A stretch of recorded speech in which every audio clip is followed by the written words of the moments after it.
Already we had discussed module 1 of chapter 4.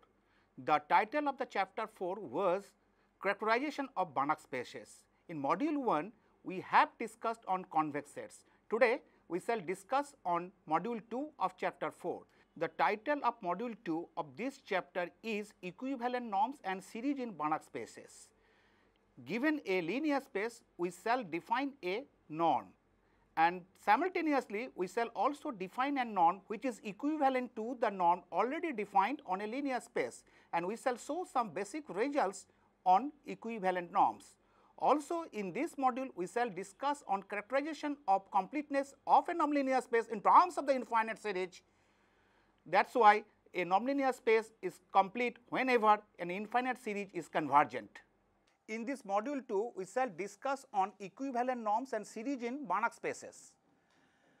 First of all, we shall define an equivalent norms.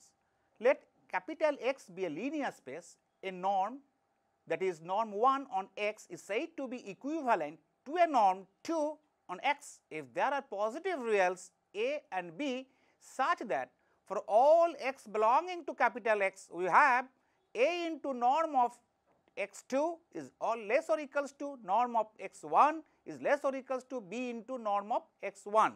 This is equation number 1. Note that the role of norm 1 and norm 2 can also be interchanged in equation 1. Now, we shall give a theorem. Let capital X be a finite dimensional nonlinear space, then any two norms, norm 1 and norm 2 on X are equivalent. The proof goes below.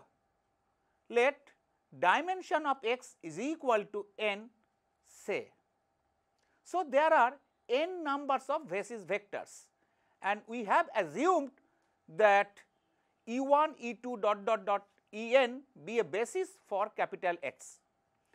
If X belonging to capital X, then X can be represented uniquely in the form X is equal to alpha 1 E1 plus alpha 2 E2 plus dot dot dot plus alpha En for some scalars alpha 1, alpha 2, comma dot dot dot, comma alpha n. So, there is a constant c greater than 0 such that norm of x1 greater or equals to c times modulus of alpha 1 plus modulus of alpha 2 plus dot dot dot plus modulus of alpha n. Already this result comes due to a lemma already been discussed. If capital R is equal to max of norm of Ej under the norm 2 and maximum is taken over 1 less or equals to j less or equals to n, then norm of x2 is equal to norm of sigma j equal to 1 to n alpha j Ej under the norm 2, which is less or equals to sigma j equal to 1 to n norm of alpha j Ej under the norm 2 is equal to sigma j equal to 1 to n modulus of alpha j norm of Ej under the norm 2, which is again less or equals to r into sigma j equal to 1 to n modulus of alpha j is equal to r by c norm of x under norm 1, implying that c by r into norm of x under norm 2 is less or equals to norm of x under norm 1. The other half of the desert inequality 1 comes by interchanging the norms norm 1 and norm 2. Thus, we see that norm 1 and norm 2 are equivalent on capital X. Let us take an example. Consider a nonlinear space R2, that is Euclidean 2 space of reals with two norms, that is norm 1 and norm 2 defined by norm x comma y pairwise taken under the norm 1 is equal to root over x square plus y square, and norm of pair x comma y under the norm 2 is equal to max of modulus of mod x comma modulus of y for pair of elements x comma y belonging to R2. The solution is given below. We have for pair x comma y belonging to R2, modulus of x square is less or equals to modulus of x square plus modulus of y square, and modulus of y square is less or equals to modulus of x square plus modulus of y square. Thus, norm of x comma y under the norm 2 is equal to max of modulus of mod x comma modulus of y is less or equals to root over modulus of x square plus modulus of y square, which is again equals to root over x square plus y square, and that is equal to norm of x comma y under the norm 1. That means norm of x comma y under the norm 2 is less or equals to norm of x comma y under the norm 1. This is equation number 2. Again, norm of x comma y whole square under the norm 1 is equal to x square plus y square is equal to modulus of x square plus modulus of y square, which is again less or equals to 2 times max of modulus of x comma modulus of y whole square is equal to 2 into norm of x comma y under the norm 2. That means norm of x comma y under the norm 1 is less or equals to root over 2 of norm of x comma y under the norm 2. This is equation number 3. Combining the equation 2 and 3, we have norm of x comma y under the norm 2 is less or equals to norm of x comma y under the norm 1 is less or equals to root over 2 norm of x comma y under the norm 2. We have learnt that any two norms on a finite dimensional nonlinear space are equivalent. We know that the finite dimensional space Cn, that is Euclidean n space over the field of complex numbers, is a finite dimensional space. Now, if we take norms, that is norm 1 is equal to sigma mod of xi I, where x is equal to xi 1, xi 2, xi n, that is n tuples, and if we take norm 2, that is norm of x 2 is equal to sigma I equal to 1 to n modulus of xi I square to the power half, and if we take another norm, that is norm of x 3 is equal to maximum of modulus of xi I equal to 1 to up to n, we see that any two norms, that is norm 1 norm 2 or norm 1 norm 3 or norm 2 norm 3 are equivalent. Also, we have given a definition on topological invariant property. If we take two norms, that is norm 1 and norm 2 in a nonlinear space X, then every Cauchy sequence with respect to nonlinear space, that is under the norm 1, is equivalent to the Cauchy sequence in norm 2 of a nonlinear space X. Similarly, the convergence sequence x n in a nonlinear space X under the norm 1 is equivalent to the convergence of a sequence in a nonlinear space X under the norm 2. Let norm 1 and norm 2 be two equivalent norms on a linear space capital X. Then X under norm 1 is a Banach space if and only if X under norm 2 is so. That is, X under norm 2 is also a Banach space. This is true vice versa. B, a set is bounded in X under norm 1 if and only if it is bounded in X under norm 2. The proof goes below. Let X under norm 1 is a Banach space. Let Xn be a Cauchy sequence in X under norm 2. Then for each epsilon greater than 0, there exists a positive integer capital N such that norm of Xn minus Xm under the norm 2 is strictly less than epsilon for all n comma m is greater or equals to capital N. Since norm 1 and norm 2 are equivalent norms on capital X, there exists a constant k1 greater than 0 such that k1 into norm of xn minus xm less or equals to norm of xn minus xm under the norm 2 is less than epsilon for all n comma m greater or equals to capital N, implying that xn is a Cauchy sequence in X under norm 1.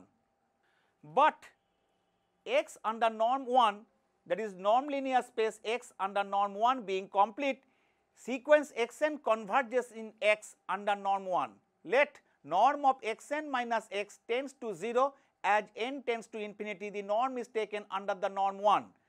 Again, by equivalence of two norms, norm 1 and norm 2, we find a constant k2 greater than 0 such that norm of xn minus x under the norm 2 is less or equals to k2 into norm of xn minus x, which goes to 0 as n tends to infinity.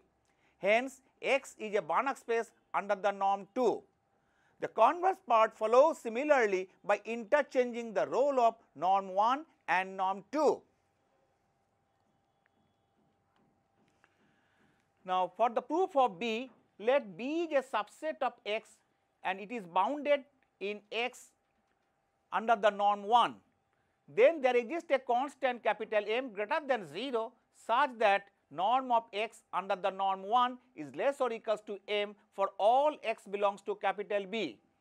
As norm 1 and norm 2 are equivalent norms, there exists a constant alpha greater than 0 such that norm of x under norm 2 is less or equals to alpha times norm of x under norm 1, which is again less or equals to alpha into capital M for all x belongs to capital B.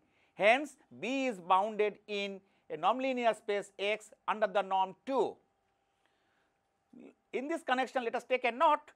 This completeness and boundedness of sets are linear topological invariant properties of nonlinear spaces.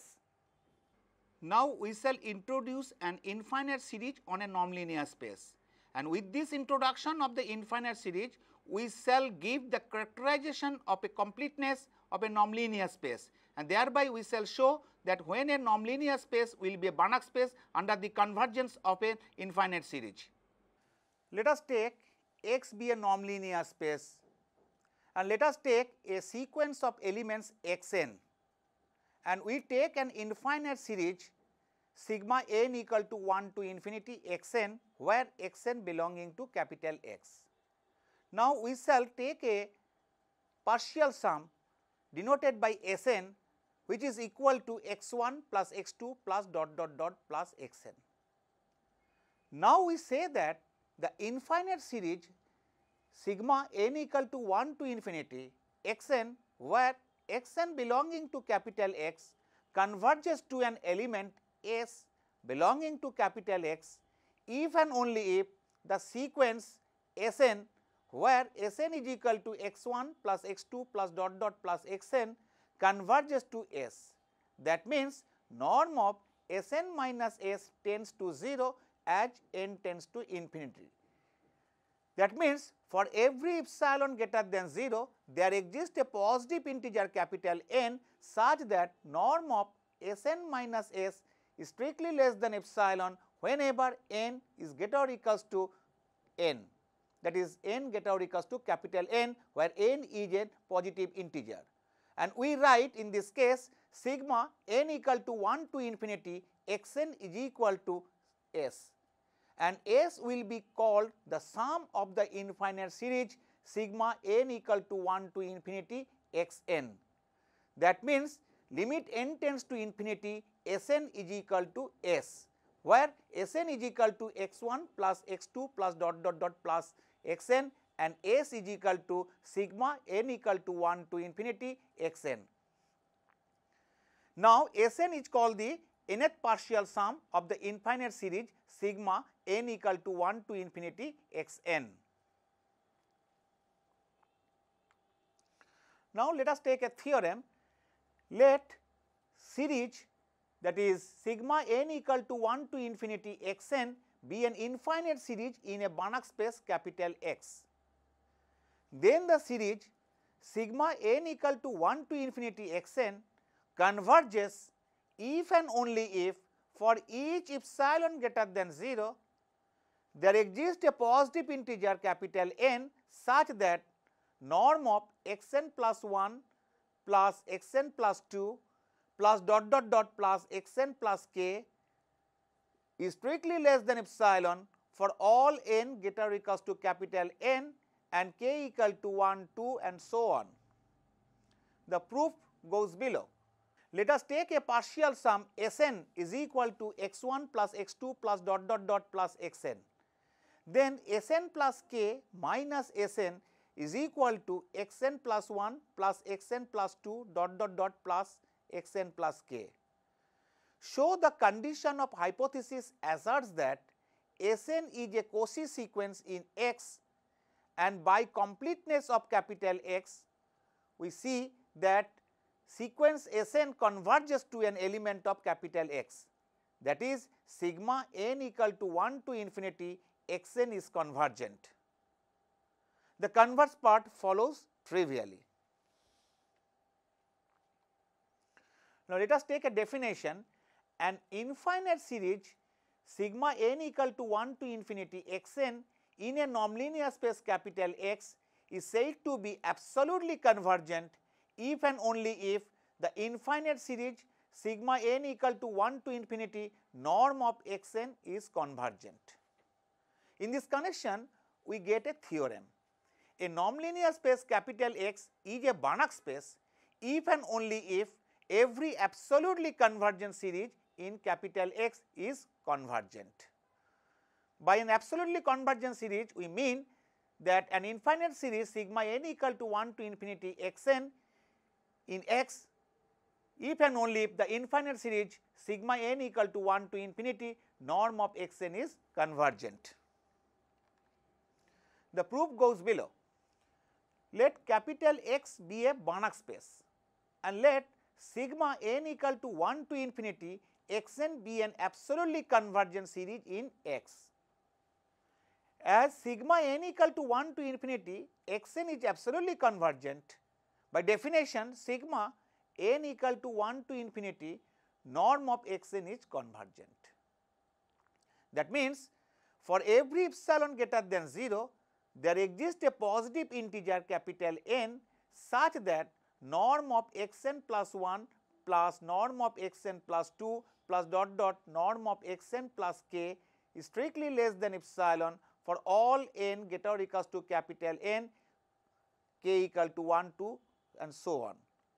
Now, by triangle inequality in a nonlinear space, norm of xn plus 1 plus xn plus 2 plus dot dot dot plus xn plus k is less or equals to norm of xn plus 1 plus norm of xn plus 2 plus dot dot dot plus norm of xn plus k, which is again less than epsilon by the above condition, and it is true for all n greater or equals to capital N. So, the series, that is sigma n equal to 1 to infinity xn is convergent.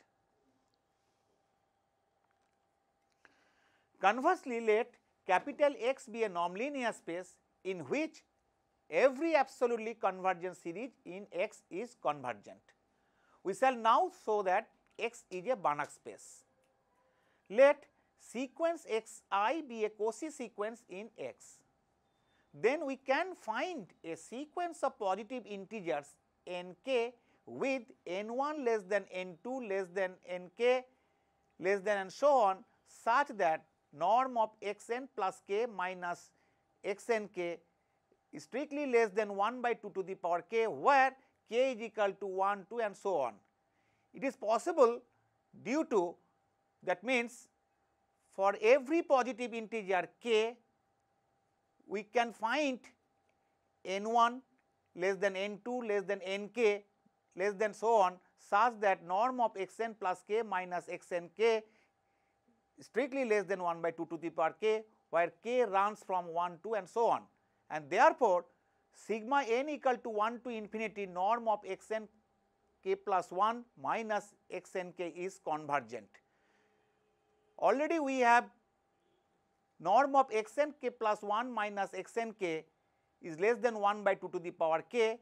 If we take sigma both sides, that is k equal to 1 to infinity, we see that series k equal to 1 to infinity 1 by 2 to the power k is convergent. So, by comparison test, sigma k equal to 1 to infinity norm of xn k plus 1 minus xn k is convergent.